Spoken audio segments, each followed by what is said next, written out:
হঠাৎ সন্ধ্যার সময় শিয়ালের বাড়ির সামনে একটা সাদা ধবধবে মুরগি এসে দাঁড়ালো।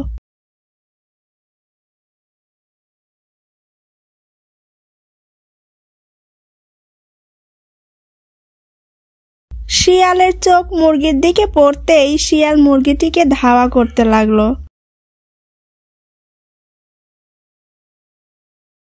মুরগিটি আগে আগে দৌড়াতে লাগলো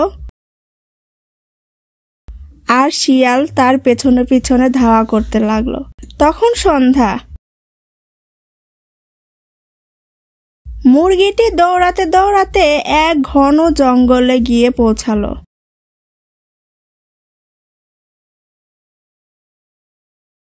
মা, হঠাৎ করে মুরগিটি কোথায় উধাও হয়ে গেল? এনা দেখছি চারিপাশে জঙ্গল। হ্যাঁ, চিনতে পেরেছি, এটা তো শ্মশান। মা, কি হলো? মুরগিটি উধাও, আর আমি কি ভুল করলাম? এই শ্মশানে চলে এসেছি। ভূত পেট আমাকে খেয়ে ফেলবে। পালাই পালাই, আমার মুরগি খেতে হবে না। হঠাৎই বিশাল বড় একটা সাদা ধবধবে মুরগি এসে শিয়ালের সামনে হাজির। ও মা, এই না দেখছি সেই মুরগিটা। তুমি এত বড় হলে কি করে? তোমাকে পিছু করেই তো আমি এখানে এসেছিলাম। তুমি কে? চিনতে পারিসনি আমাকে? মনে কি পড়ে তোর? চিন্তা করে দেখ, আমি আমার বাচ্চাগুলোকে খাওয়াচ্ছিলাম আর তুই আমাকে ধরে নিয়ে এসেছিলি।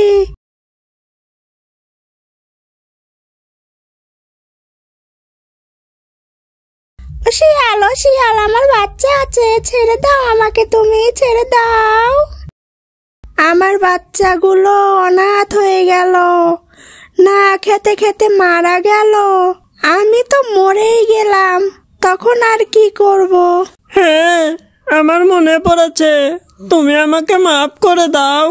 আমি না যদি জানতাম তাহলে কখনোই তোমাকে ধরে খেতাম না। এখন আর কেঁদে কি লাভ? আমি তো মরেই গেছি, আর আমার বাচ্চাগুলোও তো মরে গেছে, আর আমি এখন তোকে ছাড়বো না।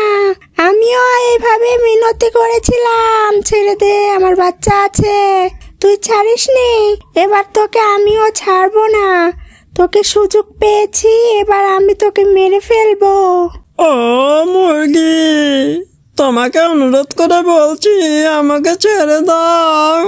আমি আর জীবনেও এমন কাজ করব না। আমাকে ছেড়ে দাও বলছি। হবে না, তুই আমাকে ছাড়িসনি, আমিও তোকে ছাড়বো না।